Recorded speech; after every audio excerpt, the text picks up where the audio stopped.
Speed. Here we go. You guys ready? And playback.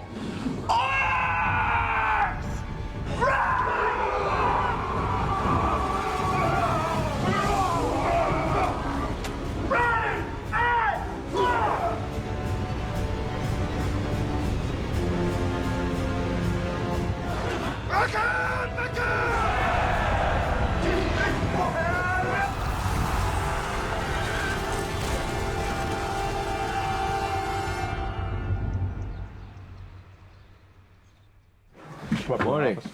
Morning. It's May 1st, 2014. We're on the last of The Hobbits, which was just renamed to Battle of the Five Armies. So we know it's Battle of the Five Armies. We know there's 5 armies. We just don't know how big it is yet. We had not shot the bulk of the battle sequence. We'd obviously shot all our hero characters going through their journey. You take him out, but then there's like 6 of them running at the same time. But actually what the armies did and how they interacted wasn't really glued together. And we've got 25 weeks to go? 25 weeks to go, I think. This now goes to the wide shot, the crane shot. So Peter's juggling his time between actually cutting the film and with reviewing the work in progress. So fire away. I sort of went into the year thinking we weren't going to have more footage coming in, and we really had a year of post-production. I mean, at least that's the way we thought it was going to be, but of course it turns out that even though we don't have one scheduled, we did have an extra shoot. It was just a mocap shoot, and there was a lot of footage generated. Okay, should we start really cracking some off? It'll run very much like normal pickups, but it'll just be all virtual pickups. And action. And so 2014 saw a fairly intense period of post-production where we're not doing any more live-action filming, but we are now creating a digital filmmaking studio, if you like, in the mocap stage, which allows me to keep shooting the movie in a virtual way. And we're set, Peter. Because I still have the AD, Emma Cross. All right, here we go. We've all been on the set for 2 years shooting these movies, and now we're just on a mocap stage, and we're still shooting. Here we go. And roll, please. And that's when the battle itself really started to take shape. By the time this DVD comes out, we'll know if it did come together or not. The biggest challenge for us was really trying to grasp the scope of the battle itself. 25% of the actual film is full CG shots, which means no live action at all in the shots. And 96% of the shots in the movie had visual effects in them. There's a stigma with sort of digital effects, and especially something like, you know, the films that we make. I mean, you have to have a lot of digital effects because you simply cannot recreate this stuff any other way. So in a battle that was largely digital, you know, the goal is to make it feel as realistic as possible. Without the sense of realism, it's just going to look very fake. You're going to snap the audience out of this sequence, and we didn't want to do that at all. The difficulty then is you have a digital world that is in the hands of computer artists. They can create these incredible images on a computer screen, but they're not used to a live-action film set. They're not used to carrying a camera on their shoulder. So I wanted to make sure that we were able to support them with people that had real-world experience. And so, you know, Alan Lee and John Howe come from just a pencil and a paper, but they're thinking of light. That's what they have to do when they're creating their artwork, their paintings. And so they can be a huge benefit to the CG artists.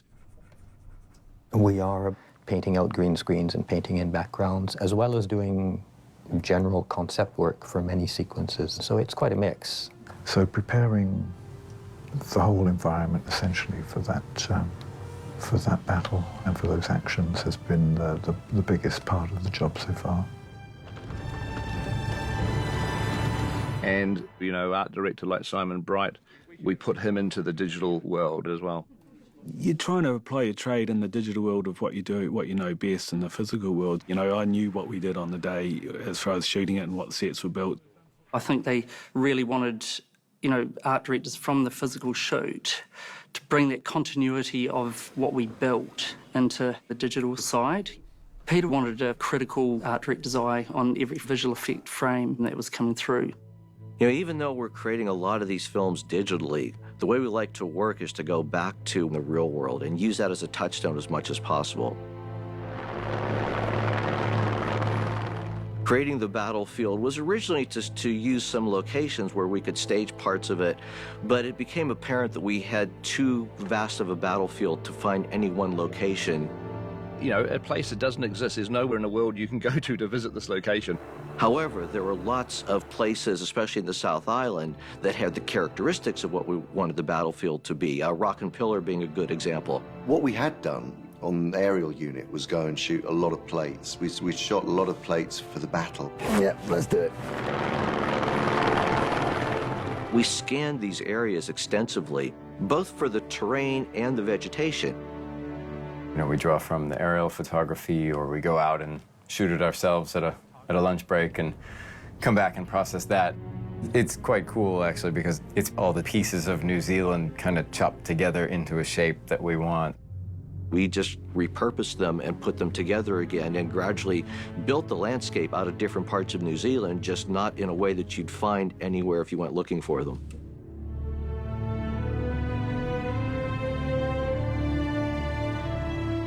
So it was always going to be a digital environment. And as the technology progressed, it became clear that it was going to be digital armies as well.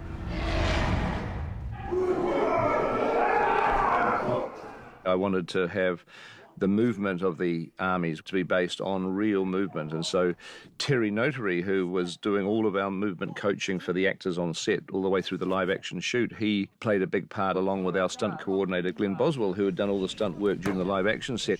They came into the digital world, onto the motion capture stage. Just as the orcs had been moving or the elves had been fighting in the live action world, then they just carried on doing that with the CGI elves. And then I was able to then come in as the camera operator, and that brings the last level of the sort of the real world into it. We spent several months really putting together mocap of different battle scenarios, large armies fighting other armies, and actually building the entire battle. Boom, boom. It's trying to figure out the precision as well as how all the formations are going to work in harmony and unison with only 12 people. We're replicating these performers into 1,000 or thousands. He's trying to motion capture the opening ceremony of the Olympic Games with 8 people at a time. It's hard. There's huge number of creatures and dwarfs and orcs and elves, yet when we're on the mocap stage, we're 12 guys. 12 guys did it all. 1. 5, 6, 7, 8, go! Move!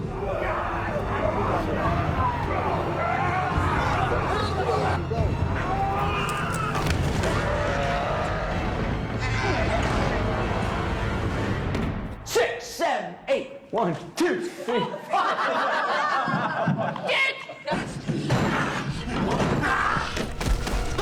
Action.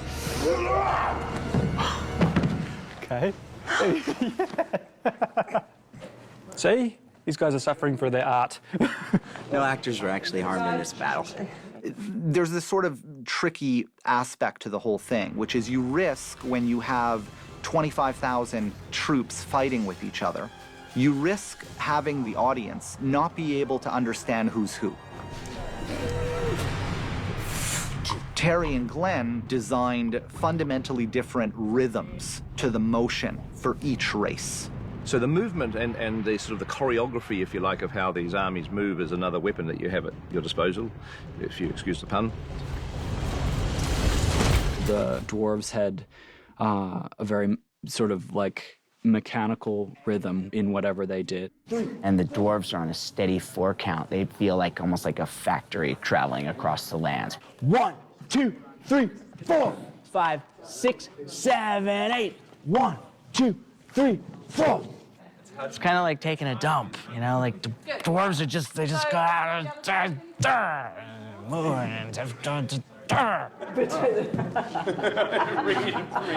they're like the wall builders. They're like the brick and mortar of the battle. These guys were solid, they were grounded, they were rooted to the earth. 1, 2, 3, 4. I think there's probably more to be done with them kind of forming themselves into a little tight kind of tortoise-shaped tank almost. You've never seen them fight other than individually before, but it's just something in the DNA of dwarves that at a certain moment they just know to form this unique formation that gives them advantage for that moment in time. With the dwarves, we wanted to kind of create that real shield wall look, where they could be running and then very quickly coalesce into this very striking, strong shield wall, which is a typical kind of Viking or Anglo-Saxon idea that you'd have literally a wall of shields being formed by the front ranks.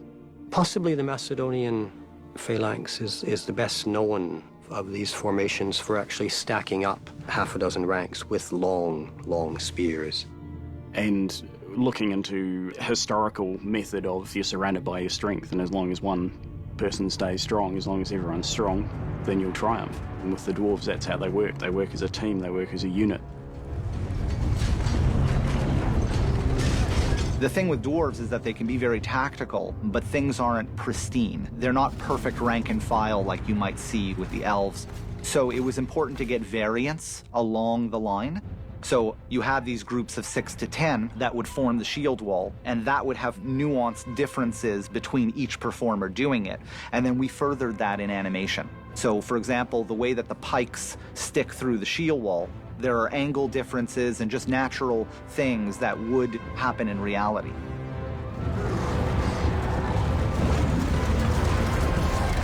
Orcs, on the other hand, are these they're like swarming schools of piranhas that breaks through walls of elves and dwarves, create a gap, and then pour through. And the orcs, their rhythm was on 5, so it was 1, 2, 3, 4, 5, 1, 2, 3, 4, 5, and it was offset to kind of give you this chaotic rhythm. You know when a horse runs, how its head surges? It's that feel. Good. The idea is that the orcs attack by numbers. As they would attack their enemy and their comrades would fall, they would completely disregard their dead. They would stomp on them, step on them. They find a point of weakness and they swarm it. They don't kind of look out for each other, you know. I guess there's no real kind of preservation instinct there for their fellow soldiers. They just want to kill the goodies, really. I find that very scary because it's sort of like the kamikaze, where it's like, I don't care, I'm going in, whether I live or die, I'm going to complete my mission.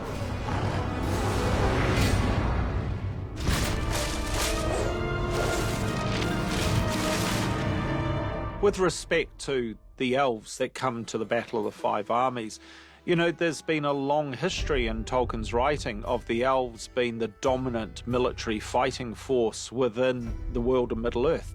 We're pretty excited to depict that chance to show the elves really let loose in a sustained battle. We did very quickly go back to that prologue sequence. One of the key things that we saw in the prologue to the Fellowship of the Ring, in the battle on the slopes of Mount Doom, we saw the elves make this very beautifully choreographed action with their swords. When you see the last alliance fighting, you know, with the elves, with the line of swords scything away, you know, we really wanted to be in that zone. The elves had this graceful type of movement where they were doing a 1, 2, 3, 1, 2, 3. 1, 2, 3. 1, 2, 3. 1, 2. Company, turn. 1. Very graceful, sort of fluid dynamic to their fighting stance. Everything with the elves, it's very angular. Everything is made up of triangles, so a lot of trios. And we designed some really cool stuff where you would have 2 swordsmen to every archer. So the swordsmen would work almost like whirling dervishes, and they would protect their archer. And they would all move as sort of a cohesive group of 3. And you see it a lot in the film, actually, on a lot of the close-ups of the battle. You really get this sense of them moving from side to side as they protect the person directly behind them.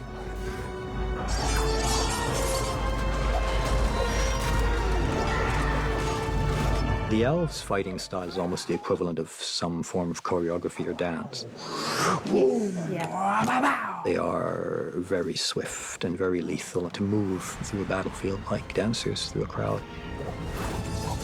The elves have always had a slightly Eastern sort of martial arts kind of fighting style.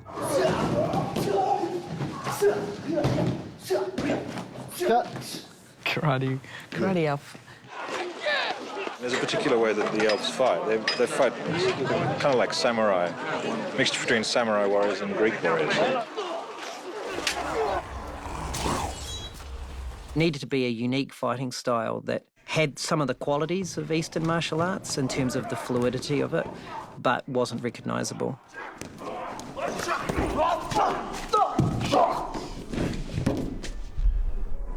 Holy shit. That was very cool, guys. These guys are good. They're really good. After we captured an enormous amount of this motion, that's where our animation team come into play. In the previous films, the animators would animate the cameras digitally in each shot. You have a potential problem when you're doing digital cameras in that they can do things that a real camera can't do. The most dangerous thing is to have a camera move that doesn't have any purpose. There's always the opportunity to badly animate a camera and have it move in ways that feel unnaturally motivated. But, you know, nearly all the moves that Peter shot himself, I mean, he's physically moving the camera with his body, and so it is, by virtue of that fact, it is a natural camera move. The fact that he's operating the camera and responding to what he's seeing through the viewfinder gives it kind of a realism and makes it feel human and organic. The first time I really did it for The Hobbit was on the Desolation of Smaug, all the scenes inside Erebor, basically, with Bilbo and Smaug. Peter wanted to use the virtual camera work process that he did on the end of Desolation. The one worry when I came on was that it wasn't just Smaug and a couple dwarves that we had to block out, but we had thousands and thousands of characters on the battlefield to do. So when we looked at Battle of Five Armies and we realized we had scenes with thousands of characters, we were like, well, wait a minute, how are we going to actually animate this? It's no good showing Pete a battle where you have 5 guys and say, pretend there's an army. So we brought in a guy named Eric Lagar, and Eric developed this tool called Army Manager, which at its core is a pre-visualization tool. It allows us to put down very quickly hundreds and hundreds and hundreds, sometimes thousands of characters in the scene. We can tell it how many army guys it's going to have. We can tell it what the characters inside it are going to be. So right now I've got these dwarves and goats running, and if I play it, it plays at real time, but I can just change that up if I really want. So let me just change that to an orc, and I can make as many of those as I want, and that's how we plan our army attacks. And the goal was to have video game-like characters running in real time, so then PJ can actually be on the field of battle and run around with the camera and have people surrounding him and be like, oh, here you're fighting and here you're fighting. Fantastic, we'll just bloody bowl these in one go, no worries. Pete could actually go and shoot on the mocap stage and actually be able to see a rough representation of thousands of characters fighting. On the Battle of the Five Armies, I'm standing in a digital virtual environment surrounded by CGI armies. It's just this intuitive, wonderful, creative experience. But only 13 or 14 years ago, I was doing much the same thing as best as I could, except I was using plastic toy soldiers with a lipstick camera. Back on Lord of the Rings, Peter extensively planned the film a long time before we even shot it. One of the first things we spent Miramax's money on was buying 40,000 toy soldiers.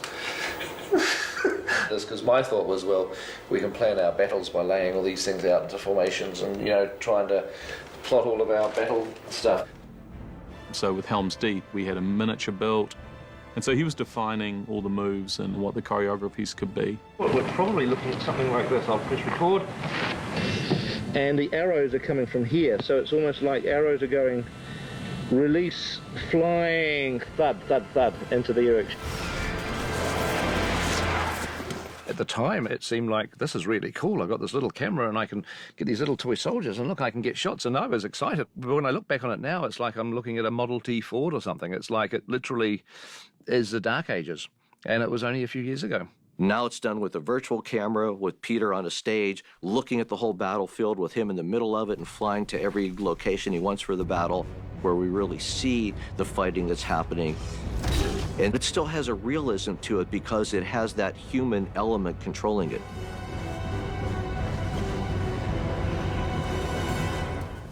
I'm getting better. I was able to weave around and to duck things and to get out of the way, to really be a combat photographer in the middle of a battle, reacting to the physical world around me, trying to stay alive, essentially, as this battle was sort of playing itself out. And I'm trying to do the shots as neat as I can, but of course I'm not doing them perfectly, and that's the whole point, because that lack of perfection is the real world.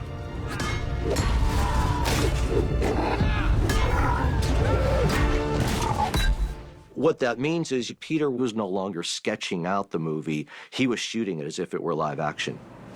Okay, go for it. Roll, please. Some of what I do and some of the time that I spend and the stuff I shoot is like exploratory, really. I mean, I'm literally looking around in this virtual world to find anything that really works. It was great getting him on the stage and getting the camera he wanted, not having to go back and forth, but unfortunately there's only one director. I mean, the degree of progress depends on really how complicated what we're shooting is, combined with how good I shoot it, really.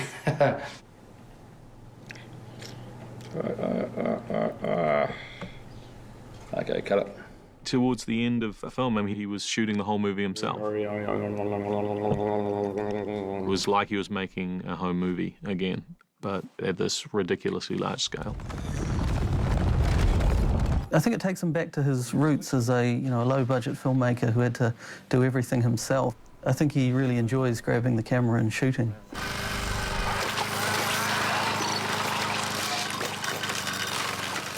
You guys are not violent enough, that's your problem. You are not violent enough. You're little gentle lambs, and you should probably be knitting and not doing violent movies. So when we got to the real hand-to-hand fighting, we could do that with digital characters, and it could be much more violent and much more visceral than we were ever able to do in the past.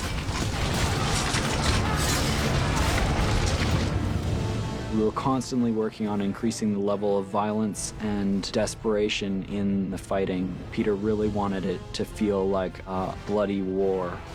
It's got to feel like there's violence. There's utter rageful violence. So we're just recording these guys for the Battle of Five Armies. We want to try and get different sounds. At the moment, we're gearing up so we can bash the crap out of them safely. We recorded a reenactment group. It was a small group, maybe only 10 people, but sometimes it's nice to get a small contained group of people because you can make that feel bigger. You can expand it using our software and that sort of thing.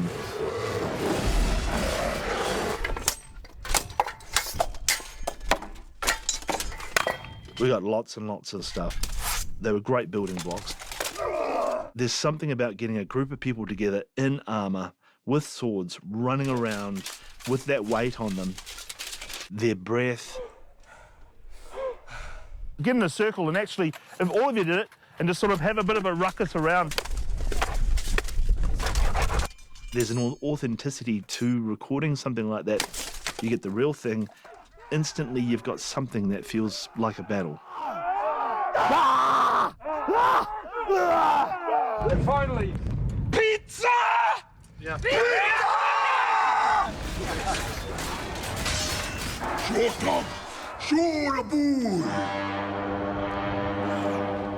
Probably the most powerful asset in the Orc army are their war beasts, as Azog refers to them. They're trolls, and they play a huge part in the battle because they're so powerful and they can cast aside dwarves and elves with ease. In much the same way that Middle-earth is populated by many different types of orcs.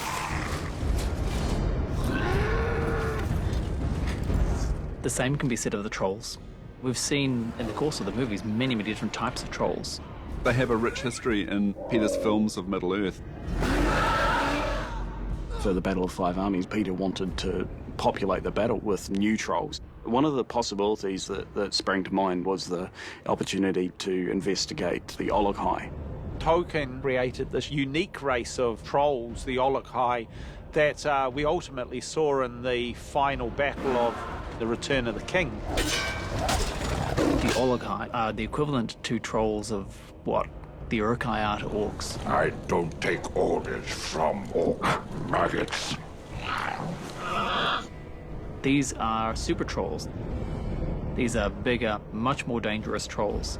And here they come again into the Battle of the Five Armies. Peter wanted the trolls to not just be grunts. He wanted to try to get them to be more part of the battle. Peter visualized them being like massive war machines, like siege weapons. Peter Franophilippa had very specific briefs when it came to certain trolls. There were elements of them that needed to be aimed towards very specific purposes. We did some work on their function. Trolls that are kind of catapult trolls. They have these huge kind of siege engines strapped to their backs. You know, putting the catapults on the backs of trolls, you're now creating essentially a Middle-earth version of the tank.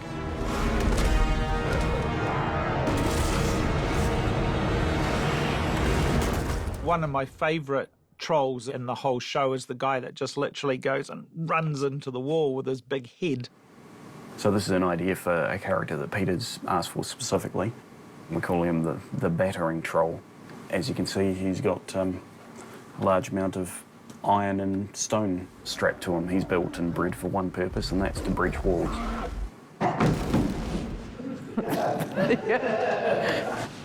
I mean, what can you say? You can try one more if you want, just so we have one. Yeah. 3, 2, 1, action. Try to get both your feet up in the air for a moment and then just come back down as you naturally would. And okay, cool. That was pretty funny, wasn't it, that one? That's pretty good. I think that was funny.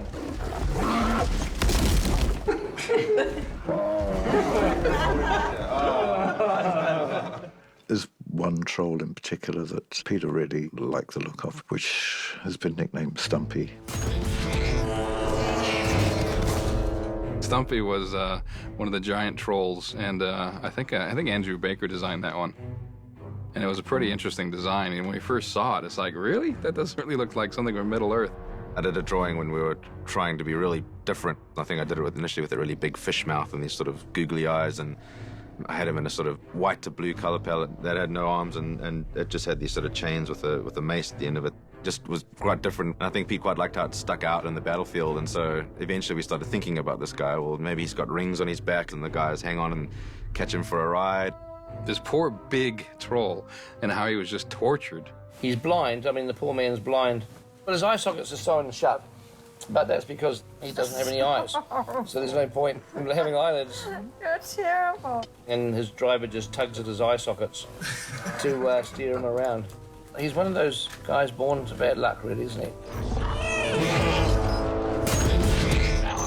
And then for his feet, I remember Pete didn't want him to have legs, because originally he did have legs. There's risk that its Achilles tendons can be slit by the enemy, bringing it down. How do you stop that? By chopping the legs off and creating these leg extensions in steel. And I said, oh, this poor guy. And so he said, well, let's come up with a design to make some, like, extensions on there, like a prosthetic kind of thing, but, you know, have it so that it's also a weapon. And we got our heads together and figured out, you know, all these different types of blades and things we can stick on there. And one of them was just like a big ball that had all these spikes and stuff on it. Azog has exploited the virtues of these huge animals. Some of them are willing and some of them just driven into it. It's a testament to what he can throw at the enemy. The superiority of Azog's technique is obvious because he is winning the battle. Once the dwarves were really being pressed back and looked on the verge of defeat, that would be the point at which Thorin and the dwarves would kind of rush out and change the course of the battle. How does 13 dwarves suddenly turn a great battle? How do you tell that piece of story and make it feel real? It was too hard. We were defeated by it. We just couldn't think of a way to do that. But you are expecting that these 13 dwarves are going to somehow turn the battle. You don't really know how, but somehow they'll find a way to do something that no one else is thinking of.